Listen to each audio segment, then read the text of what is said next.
Good morning everyone. তো সকাল সকাল ঘুম থেকে উঠে ব্রেকফাস্ট করে নিয়েছি, আম চিড়ে এবং দই, সব থেকে ভালো একটা ব্রেকফাস্ট। তারপর বিছানা গুছিয়ে নিয়েছি। সারাদিন আর সেভাবে ভিডিও শ্যুট করতে পারিনি। খাওয়া দাওয়া করার পর একটু ফল খেয়েছিলাম, লিচু আর শশা। যেহেতু সারাদিন প্রচণ্ড বিজি ছিলাম সেই জন্য ভিডিও ক্লিপসগুলো নেওয়া হয়নি।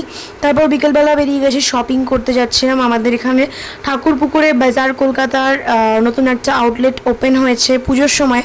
তো চলে এসে শপিং করতে। তোমরা হয়তো ভাবে যে হঠাৎ এখন কেন শপিং করছি, এখন তো সামনে কোনো অকেশন নেই। কিন্তু হ্যাঁ, অকেশন আছে। সেটা হলো নেক্সট মান্থ, মানে জুলাইতে হচ্ছে আমার বার্থডে। তো সেই জন্য প্রি বার্থডে শপিং স্টার্ট করে দিচ্ছি আগে থেকেই।